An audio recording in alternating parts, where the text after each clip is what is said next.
વાત કરીએ સમાચારોની તો વિગતો અમદાવાદ ખાતેથી સામે આવી રહી છે, જે અમદાવાદમાં વડાપ્રધાન નરેન્દ્ર મોદીનો કાર્યક્રમ યોજાશે।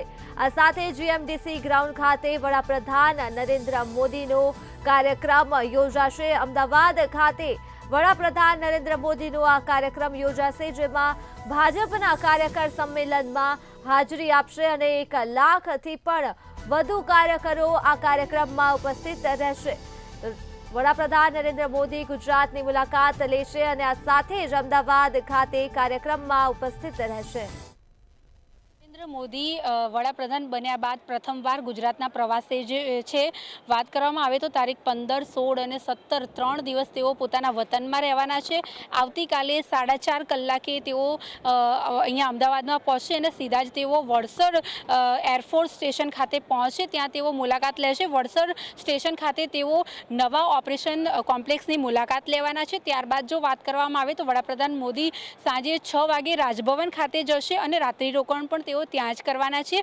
રાત્રે ભોજન પણ તેઓ ત્યાં જ લેશે અને ત્યાં અલગ અલગ બેઠકનું પણ એક આયોજન જે છે તે કરવામાં આવ્યું છે।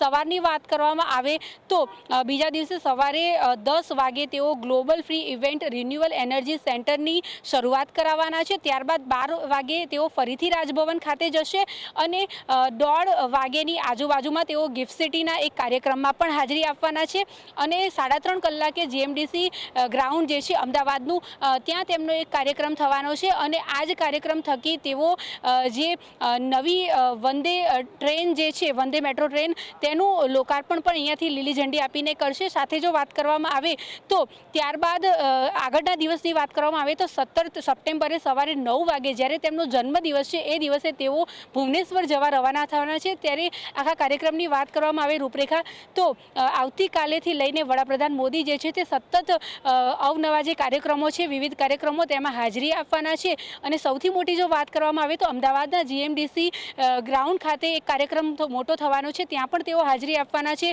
ગિફ્ટ સિટી ખાતેના એક કાર્યક્રમમાં પણ તેઓ હાજરી આપવાના છે અને જે નવી ટ્રેન જે છે વંદે મેટ્રો ટ્રેન તેનું પણ લોકાર્પણ તેઓ કરવાના છે। જી